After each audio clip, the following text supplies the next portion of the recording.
Purple Daily is daily Vikings entertainment. We just want the Vikings to win a Super Bowl before we die. I will ride with this group. Seriously, man. Please. And away we go. All right, Purple Daily on draft every Monday right here on the Purple Daily YouTube channel. Tyler Fornes, Miles Gorham, Declan Goff here. Training camp is finally upon us. Mackie and Judd, they gave a couple good episodes also on this feed. We had storylines. We had 53-man roster projections from Judd. They are now down at the grounds on TCO by the time this one drops to talk to Kevin O'Connell, Kwesi Dopa-Mensah, etc. So training camp notes coming at you heavy over the next coming days and weeks right here on Purple Daily. So hit the like button and subscribe button for daily Vikings entertainment. As you know, on Purple Daily on draft, we tend to focus obviously on the rookie class, UDFA class, sophomore players that are entering their second year with the Vikings. So with training camp now here, I will love these guys' thoughts. That's Tyler and Miles, of course, on what to watch at training camp. So Forno, I'm gonna kick it off to you. You are under center here. What is the number one thing that you are most looking forward to watching at Vikings training camp this year? It's always a tough one to answer because there's so many different things that I'm looking forward to. Honestly, probably the UDFA class. We've seen so much from the top picks, and we've heard so much about guys like Will Reichard. Levi Drake Rodriguez was prospect X of the Athletic, and we've heard so much about some of those guys. I want to see how some of these UDFAs will fare, and most of them will probably just exist in the space and time continuum, and they won't really do a whole lot. There's going to be one or two that surprise you and be like, oh, this dude can play. This dude has a real shot at making the team. Somebody that you don't expect. Maybe a Taki Taimani or Tyler Manoa. Somebody who just, there's talent there. There's ability. And I'm really intrigued by Manoa because not only was he a defensive lineman pretty much his whole career, in 2022, he went and played left tackle for UCLA. Just a 1-year switch. And then he went back to the defensive line for his final season, which he played at Arizona. But I want to see how these UDFAs fare because you really don't have a grasp of what they could possibly be because they weren't drafted and they didn't have that kind of pedigree. So the first few practices, you'll be able to kind of understand, okay, this guy can probably go. This guy probably can't as a camp body. And parsing all that out, I find really fascinating every single year. Yeah, it's an interesting UDFA class. Obviously, last year we saw Ivan Pace, who kind of had some things underneath the radar of, hey, this will be someone to watch. He ends up turning around, having a great camp, turns it into a phenomenal rookie season. Now there's even bigger expectations probably for him in his second year with the Vikings. The UDFA class is interesting here because there's some spots that are at the fringes here on certain position groups that they can maybe grab. Miles, how about you, man? What's the number one thing for you that you're looking forward to watching at Vikings training camp this year? Mine's always like the guys who come on from under the radar, like out of nowhere. Who's going to be that guy or group of guys? And I know that kind of goes in touch in line with like the UDFAs, but I kind of feel like that's a fun storyline every year. It's like Ivan Pace last year. Yes, we knew going in there were some high hopes, even for him being an undrafted free agent, that like coming out of minicamp and things that they had some expectations for him. But like the way he came onto the scene out of like, again, not nowhere, but like the way that he came out of the scene and became a starter like really quickly as a UDFA and a high impact UDFA player, like that's just a fun storyline. And I think that's always a fun, like is there going to be a guy this year that comes out of nowhere that you're like, oh man, this guy actually might contribute for this team this year? Like, is it a Lucky Jackson at wide receiver? You know, Levi Drake Rodriguez, I know he's a 7th round pick, but like that would still be a big jump for him to like see significant snaps this year as a 7th round rookie. Like Tyler Manoa, like Forno said, like guys like that, like any of those like late round or UDFA guys or guys that like even like for me, a Jay Ward, if he came out of nowhere and he played a little bit on special teams last year and was a 4th round pick.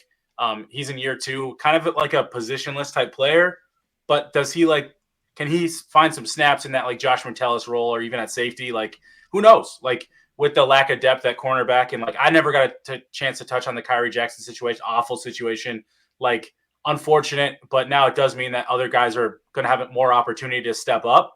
And maybe like a Jay Ward is that type of player. Like it's unfortunate how that could be, but it's like, it is an opportunity for him. And so like those guys, like, can those guys come in out of nowhere and kind of seize a role that nobody expected them to coming into training camp? Yeah, it is unfortunate. Obviously, we weren't able to touch on the Kyrie Jackson stuff, and I believe Dallas Turner had the cool Instagram post that he put the nameplate from his locker above there, which is pretty sweet moment for him.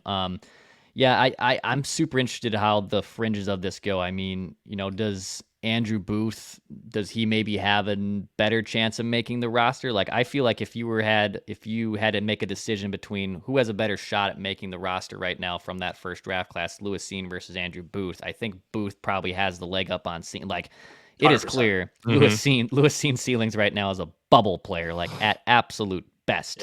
Yeah. So I am curious what happens there with Andrew Booth as well. On Levi Drake Mitchell, this Project X, that was an interesting Levi pick Drake by the Rodriguez. Vikings. Levi Drake Rodriguez. Did I say Mitchell? Yeah. Yeah. Am I thinking Levi Mitchell? You know who Levi Mitchell was? Levi Mitchell, quarterback for I believe he's now with the Ottawa Red Blacks. Yeah, Maybe that's what Calgary it St. is. Peters. But Ross will know. That's a name pull. Jeez. Am I thinking of, okay, I combined like four names into one. Levi Michael was a Twins prospect that completely flamed out. So I got a lot of Levi's, I think. You're in Twins brain right I now am. too. I'm in baseball mode, and you don't forget the name Levi. I mean, it's a pretty obviously a very unique name there. Levi Drake Rodriguez, though, the Project X here, Forno. You obviously wrote about this too at the Sporting News, and we can get into kind of some Mr. Mankato picks. We're still workshopping. I don't know what the hell to call that. If you guys have, you two, I should say, or any Vikings fans too, if you guys have any idea how to rename this, I love Mr. Mankato. It did ring off the bell so well. I love playing on nostalgia too. So if we want to keep it as Mr. Mankato, I'm all good there. But you wrote about some candidates here at the Sporting News, which you're obviously writing for Forno. And you wrote about what Rodriguez does have that will impress those was who choose is the award to have a heavy motor.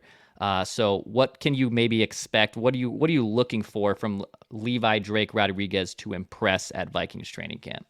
It's pairing that motor with technical prowess and being able to use that motor for good and not just have a guy with a motor. I always kind of use the comparison. If you're in prison, do you want to break out with a jackhammer or a fork? Yeah. You want to work smarter, not harder. And being able to harness that motor in a positive way and being able to get pressure and make an impact on defense, I think is more important than just having the motor on its own. So how is he going to utilize that motor? Is he going to be able to make an impression right off the bat? The defensive line has holes in it. There are opportunities for a guy like Levi Drake Rodriguez to not just make the team, but to get in the rotation right away. And we can have discussions until we're blue in the face about whether that's a good thing or not. But that's the reality of the situation. And when you have a guy with that kind of motor who has shown the ability to get penetration, and when he does use proper technique, use it effectively. And I think that's one of the biggest issues with the college game. Some of these guys, they're just playing against future accountants and Lowe's employees. They're not playing against people who are always going to play on Sundays. And because of that, you just use athleticism and effort. You don't necessarily utilize a lot of technique. So if he can start to harness that with the motor, I think you could really see a jump from him. I also don't think it was a mistake that they had him gain a bunch of weight. I still think he's going to be a nose tackle, and they're going to want him in the Harrison Phillips role. But we'll see how that all shapes up. Pairing the motor with real penetration and good technique is going to be pivotal, and I think he can do it. Yeah, the defensive line group, if you will, for the Vikings is, would you call it wide open? I mean, Harrison Phillips is obviously a lock. Jaquelin Roy looks like also a fun player to potentially watch just in general at Vikings training camp. But there could be something here, right? Like there could be something where Levi Drake Rodriguez ends up maybe taking a spot. Super curious on that. So when you wrote about these 5 Mr. Mankato odds too at the Sporting News Forno, you have the following players listed. So you have Thayer Thomas, who we've talked about earlier this spring on Purple Daily on Draft. We have Will Reichert, the prodigy kicker, who also might be my pick. I know how much Miles loves kicking competitions and kickers in general at Vikings training camp. You have Gabriel Murphy, who also could be maybe this year's version of Ivan Pace. Levi Drake Rodriguez, who we just touched on. And then Michael Juergens. I know each one of us kind of has maybe our own guy that we're looking to watch as a Mr. Mankato odds. Miles, though, is it one of the guys that you're looking for? Is he on this list? Is he off this list? What type of guy are you looking for at Vikings training camp to maybe turn some heads? You said the kicker one, and I was like, I wonder. Seth Vernon, the punter, that Yeah. punter competition with Will Wright. That one to me is like, Ryan Wright. I mean, again, one of those like whoever wins the job, great. I know both guys can kick though. Apparently, Vernon can boom the ball pretty good. It sounds like from reports from camp, from mini camp and things. So that was gonna be one of mine, like off the wall, like a guy like nobody really is thinking about, like. But if he can like coffin corner a few punts in the preseason and hear some buzz in training camp, I feel like I'm not saying he's going to win Mr. Mankato, but it's one of those storylines that you're like, oh, kind of like Ryan Wright a few years ago when he kind of came out of nowhere and won the job. It's kind of one of those situations. If a punter can come in and win the job from a guy that has some establishment in the league, like that's always a positive. So I said Seth Vernon for that reason, as just like a fun. Like, you never know. I don't think he's actually going to win it, but he could win the job. I think that's very possible. But like my like real, I guess, quote unquote, real one is like a Lucky Jackson, even Jeshwan Jones. Like, I think those two guys, one of those two guys vying for one of those last wide receiver roles over a Tristan Jackson, over a Thayer Thomas. Like, all those guys are competing for a role, but I think we have at least 4 spots, maybe even close to 5, like locked up. I think Trent Sherfield, what they paid him is pretty minimal, and I know they could get rid of him, but he's a special teams guy. They love Jalen Naylor, even though he's been hurt. And then Tristan Jackson's another guy who's kind of been on that roster bubble each year. So there's a role, an opportunity there for that like 4, 5, 6 spot in that wide receiver rotation. And I think one of those guys might be able to, maybe take one of those jobs. I know Jeshwan Jones got paid quite a bit of guaranteed money as a UDFA. So I could see him being like that, like end of the roster, make that like 6th receiver spot on this team. And maybe he wins Mr. Mankato because he can step up. And we don't know what's going to happen with Jordan Addison and potential suspension. So if a few other guys might need to step up, maybe he's one of those guys that steps up even more than we even expect. And kind of what I talked about at the top of the show, of like those guys that kind of come out of nowhere. He's a little bit more, I think he's more of a slot guy, but I know there's room for a little bit of both, I think, for him in his game. So you never know, but maybe he's a guy that could stick to the roster. Thayer Thomas stock is interesting because obviously KOC spoke pretty highly of him. He's been around for a little bit too, so he kind of has familiarity with the playbook and the system after being here on the practice squad. I guess what of those wide receiver bubble guys, 4-0 for you, as we enter camp here, which ones maybe have a leg up or the other? Which ones do you kind of feel could stab one of these last spots? We'll see how training camp plays out, but which one of these guys is probably the more intriguing one to you at wide receiver? I like that Miles mentioned Jeshwan Jones because he's a really intriguing player. He tore his ACL twice in college, with the last one coming in 2021. But the athletic testing won't necessarily wow you, but the in-game athleticism will. And I think that is one of the reasons why the Vikings gave him $225,000 guaranteed as a UDFA. And I think we're seeing a shift in how Kwesi Ofamensa is really prioritizing data. And it's not the relative athletic score data, which we thought was going to be the case after the 2022 draft, when the 10-yard split was all the rage. That was all we could talk about. That was the big focus. Now it seems to be GPS tracking data, which I think gives you a better sense of what a player is going to do on the field. And Jeshwan Jones was a 92nd percentile athlete in that tracking data. We had Max Chadwick from Pro Football Focus on the Real Forno show, because this data isn't public facing. So they have they call it the gas metric. And essentially what it does is it takes GPS data and they take it and compare it to everybody else. And then, it's obviously ranked in like with a score and a percentile. And Jones is a very fluid and athletic player. And he's also 23 years old. So you're not getting a spring chicken, which I think is important when you're having this conversation. So theoretically, he might be able to make a little bit more of an impact now than somebody who was 2021 coming out. And I'm really intrigued to see what that ends up looking like on an NFL field. But if you have that type of athleticism on the field at the college level, it should translate to the NFL. Now, the one real caveat here is when you're having this conversation, Maryland receivers don't put up a ton of numbers. They don't, because they like to spread the ball around. Jones never had more than 800 yards in a season. You go back a couple years ago, you had Dante Demas, Raheem Jarrett, and Jacob Copeland, all players who ended up playing in the NFL in some capacity. None of them had more than like 800 yards. Talia Tagovailoa was just kind of an average quarterback and couldn't really distribute the ball nearly as much as you would expect a receiving core like that to get. But I'm not so worried about the production element with Jones as I maybe would at another program, just because of the state of what the Maryland Terrapins are under I can't remember Coach Loxley, but I'm really intrigued to see what he can do. And then Thayer Thomas, he's got an NFL body now. He looks the part. It's like if you took Wes Welker and sent him to Gold's Gym for 3 months. That's kind of what you're looking like. Like, I mean, he's taller than Welker. He's like 6 foot, but he's got a thicker build, and he looks like he's ready to do some blocking in line, which is really important in the Vikings 11 personnel package. So I find it really intriguing to see kind of how these guys are going to figure it out.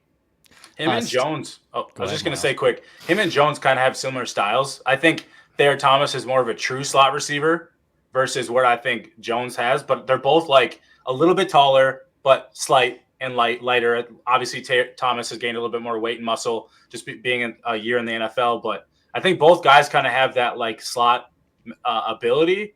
I'm just curious to see if either guy can win on the outside. If they can, that's going to set them apart from each other, because they do have a kind of like Addison, Jefferson, and Brandon Powell, all kind of like those slot interchangeable, especially Powell's a true slot receiver, whereas Addison and Jefferson are more like combo guys. And we know Jefferson does a lot of his work from the slot in that like CeeDee Lamb role too. And so, and Addison can obviously do that as well. But it's like, can one of these guys kind of win a little bit more on the outside? And I think that's what they need from another guy to step up. If it's Tristan Jackson, if it's Jalen Naylor, if it's one of these two guys, like one of those guys needs to step up and be able to win on the outside consistently for them to like probably have a better chance of making the roster, just because there's a lot of those guys that can win on the inside. They need some more guys that can win on the outside too.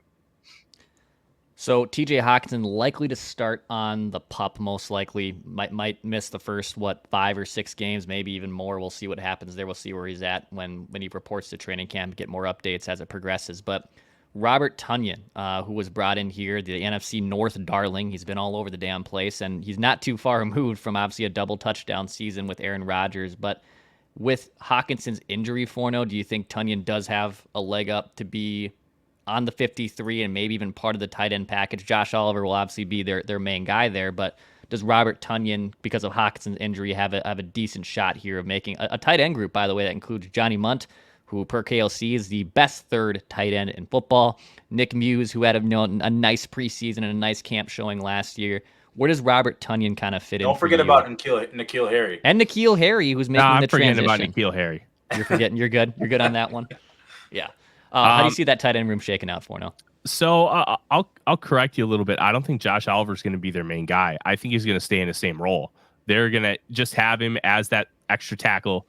They're going to have him as the tight end too, and he's not going to be in a lot of single tight end sets. They made that pretty clear last year when Johnny Munt just became TJ Hockenson as far as his role in the offense, and Oliver's role didn't change at all. I also think that Hockenson won't start the season on the PUP list because you can't practice at all. I think they're going to have him on the field in some capacity, practicing all training camp, even if it's just off to the side. But on the PUP list, you can't do anything.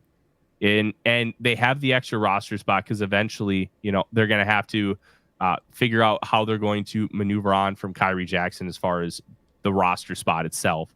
I think it's going to end up on the reserve retired list. And then you're going to have that roster spot freed up, but they haven't really tried to pursue anything to add on. Now, the Cam Akers thing, that was just a whole weird thing. I think he failed the physical, personally. But different doctors see different things. So if he passed with the Texans, that's not all that uncommon. But I think Tonyan's going to get that tight end 1 job to kind of square this whole question out. And he's just a really good pass catcher. He's a veteran. Munt isn't really that guy. He's great in his role when he comes in and can do like some of those 3 tight end packages. And maybe, hey, he's going to spell Hockenson for a few plays, but you don't want to rely on him for the course of an entire game. early on in the 2022 season, Munt was relied upon a decent amount, and it wasn't exactly great returns. So Tunyon has a track record. He's now a couple years removed from that torn ACL that he suffered in 2021. He looked really good in OTAs and minicamp, which Kevin O'Connell raved about. And a lot of the beat reporters like, yeah, this guy looks really good. And he's on the vet minimum. So, and if he plays well, you can feel more comfortable being patient with TJ Hawkinson, which is, I think, really important because he had surgery on January 26th. Only AP is the kind of freak that plays week one. Like Hawkinson, if he plays in October, I would be impressed. So, I think Tunyon's got it. Not in the bag, but I feel confident placing a bet. So are you saying with Hawkinson, though, Forno, that you would not put him on PUP, but then probably put him on an IR, short-term IR when the season starts? I'm not saying that that's what I would do. I'm saying that's the vibe I get, and that's what I think's going to happen. Okay. Somebody talked about it a couple months ago, saying that they may not put TJ Hawkinson on the PUP list at all because in order to come off the PUP list, you have to pass the physical. But you don't have to put them on the PUP list. So that's an intriguing element. And then you'd be able to have him on the field and allow him to do non-contact stuff, which I think would be really important, especially when you're trying to develop some of those guys in the tight end room. But on PUP, this is what I think where I'm not 100% sure on PUP. He can't even be off on the side working out. We see guys do that, right? Like he can work out in the building and do those things. He can work out in the building. To my knowledge, he can't practice at all. Yeah, which I mean that obviously this is like we don't know what the answer is going to be. We'll find out very shortly. I guess I just wouldn't be surprised either way. But I wouldn't expect him to be ready by week, like you said, by week one either way. So but at least the PUP gives them room to not have to do anything with him. Like if there's a setback or anything like that. Whereas obviously if he re-injures himself, re-aggravates anything, practicing, that's a little bit of a different story. But yeah, I don't think it's that big of a deal. I just thought that distinction was interesting though.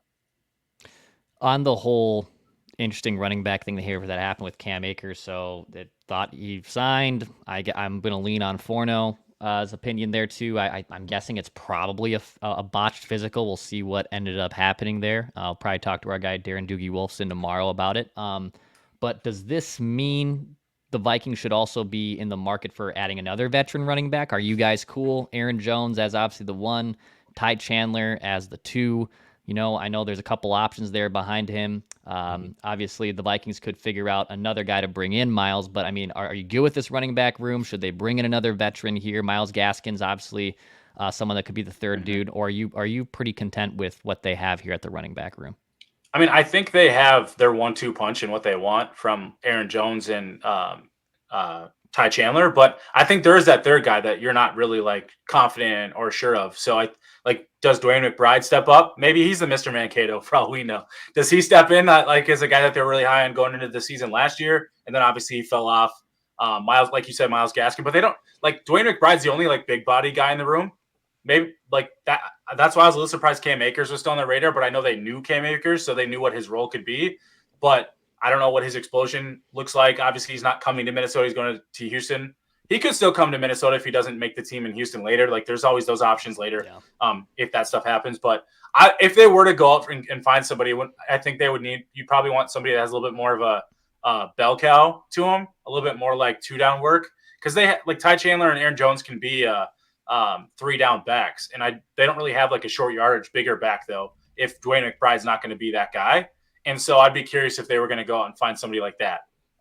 Whether it's a current free agent or wait until guys get cut, who knows? But maybe who was I thinking of? The Saints have a few guys that I have a lot of guys on the roster. I mean, they have to pay everybody. If you sign a long-term extension with the Saints, you're going to be on that team for years. So and you're going to get all of your money. And you're going to get all of your money, probably more because it'll be up front.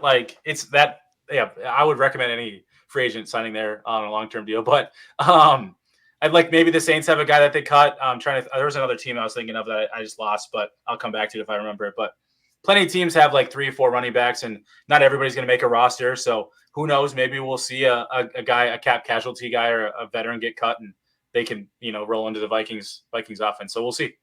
Yeah, I personally, I think the Cam Akers thing was more about Cam Akers and less about adding running back depth. Yeah, I think O'Connell just wanted Akers back, that they have the connection. He believes in him. Yeah. And it wouldn't shock me if the Vikings don't even try to bring in any more depth at running back. Who do you guys think that would be the third running back then? Do you think it would be Myles Gaskin or McBride? I think it'd be Gaskin. McBride, but it's probably going to be Gaskin. Right. Yeah, I agree with that too. Yeah. Gaskin has all-world utility. Now, he's not high-end, but he can do everything that you will ask of him, and I can't say that about McBride right now. Yeah, for sure. It's too bad. Oh, we made it like 25 minutes. Haven't even talked about quarterback. I'm sure there's probably people being, maybe even new people listening here. Like, how do these guys go 25 minutes? And I haven't mentioned what's going to happen at the quarterback position. Obviously, JJ McCarthy, the rookie quarterback, trying to earn his spot on where he falls in the depth chart. This is going to be really interesting to see how this plays out, fellas, because I think obviously it's going to be a slow burn with JJ, but if the burn is obviously intensified, for the lack of better words, and he starts pushing people around a little bit. Now, I don't think he'll push people around enough to be QB1 when the Vikings open against the Giants necessarily, but I do wonder what that means for the futures of both Nick Mullins and Jaren Hall, and probably more the former of Nick Mullins. Like, if JJ really does impress, do you put him on the trade block near the end of training camp, as someone always needs a backup quarterback because injuries are going to happen throughout camp and practices and whatnot in exhibition games? I guess, what is the overall feeling for you, Forno, and how you see this quarterback room shaking out for the Vikings as they enter camp? I think Mullins is going to end up getting traded. I thought that pretty much since the draft in April. Like, here's the conversation. It's not necessarily about this year. If you think McCarthy is good enough to be the backup quarterback, the quarterback 2, where if Darnold gets hurt, you're going to put him into the game and you feel good about that, but you're like, we still want to be as patient as possible. Okay. The Vikings kind of did a similar path with Teddy Bridgewater in 2014. They weren't going to start him, but then Matt Castle broke his leg, and they're like, okay, we're gonna roll the dice with Teddy. And if you have Nick Mullins as your quarterback 3, it's kind of a waste. Quarterback 3 should be a continuing developmental option. It should be somebody that you're grooming to potentially make starts for you. And Jaren Hall had a very up and down rookie season. But at the end of the day, after this season, he's going to have 2 years on a 5th-round rookie contract. Those cap hits are going to be around $1 million. And when you have those kind of cap hits, incredibly valuable as a backup option for JJ McCarthy in 2025 and 2026. And Mullins is going to cost much more than the $2.2 million cap hit that he currently has. It could be upwards of $5 or $6 million. Like, some high-end backups are getting that $5-6 million. Guys like Andy Dalton have gotten 10. Gardner Minshew might end up being the backup for the Raiders. He's getting an average of 12.5. So backup quarterbacks are not exactly super cheap. And if you can have an inexpensive backup, and let's be real, if you're playing your backup, nothing matters. Mullins is going to maybe have a little more entertainment value than Jaren Hall because he throws for 400 yards. Yeah, I'll throw 3-4 picks, but he'll throw for 400 yards and 3 touchdowns. But he's going to end up being more expensive. You need draft capital. He could fetch as high as a 5th if teams are desperate. It's probably a 6th, 7th round pick swap, a conditional 7th like the Vikings sent for him in 22. But Hall is going to be an invaluable asset when it comes to salary cap and roster building in 25 and 26. And that's why I think he ends up staying over Mullins. Miles, same type of thing. I mean, what were you kind of looking at with this, with the QB position? I think Jaren Hall is the key piece here, because I think if he can step up and show that he's improved from last year and he's ready to take on a bigger backup role or anything like that, where he's worth the development and the opportunity to stay on the roster. But if he's not, I don't think you can get rid of Nick Mullins. Nick Mullins is super cheap. Obviously, if you get someone's willing to offer you something, I think that's okay. But I think what the idea there is with McCarthy, if you don't I don't like the idea of McCarthy being number 2 unless they're okay, everything on the offense. We're ready for you to be under our backup, and if we're ready for you to go into the game if Sam Darnold gets hurt. If they're not quite ready to do that because they don't want to have to, I think you need to keep Nick Mullins, because then Nick Mullins only goes in because Sam Darnold gets hurt. Nick Mullins doesn't go in because Sam Darnold's playing poorly or anything like that. He's not making that jump. You're not oh, Nick, this isn't last year where Josh Dobbs is playing poorly, so Nick Mullins has to start and vice versa. It's either Sam Darnold, if he's healthy, or it's JJ McCarthy because Sam Darnold's not playing well and you kind of just want to see what JJ McCarthy has. It's only Nick Mullins if Sam Darnold gets hurt and you don't want to have to put McCarthy in the game. I think that's the kind of thing I see. But that's why I say if Jaron Hall is a guy that you're like, okay, we feel comfortable enough with him being on the 53-man roster, then yeah, I'm good with getting rid of Nick Mullins and like letting whether it's Jaron Hall be the direct quote unquote backup if Sam Darnold gets hurt, because you're not as worried about his development as you are a JJ McCarthy in that way. I'm cool with that. It's just more of like it's to me. That's why it's more about Jaron Hall, because if he can step up and show you a little bit more, that makes Nick Mullins even more expendable. If not, you should have 3 quarterbacks in your roster, and you need to make sure that like you're comfortable with McCarthy going to the game and in an emergency situation, not just a situation where you're like, okay, Sam Darnold's playing poorly, we're going to end up starting you in week 7, JJ. Like, not that situation. It's you don't want JJ going in because Sam Darnold gets hurt week 1, like a Matt Castle. What was that, week 2? He got hurt at Teddy's rookie year. Like, that was not an ideal situation for the Vikings, but they felt Teddy was ready to be that guy and ready to jump in and go. Even if they didn't want him to start, they were ready for him to they felt comfortable with him within the offense. If JJ's comfortable within the offense, okay, then get rid of Nick Mullins. If they're not quite there and they're like, we don't want it to be an emergency situation yet, we want to control when JJ McCarthy goes in the game, then it's between Jaron Hall and Nick Mullins for me. That's kind of how I see it. I'm excited, man. It's gonna be a blast. Training camp finally here. We made it through the awkward phase of the NFL offseason, which is basically early July and late June. So training camp finally here. We get to talk camp battles. We get to talk plenty of great things here, which rookies are impressing and more. So hit the like button, hit the subscribe button. This is Purple Daily on Draft every Monday right here on the Purple Daily YouTube channel and podcast feeds. Be talking at you next week.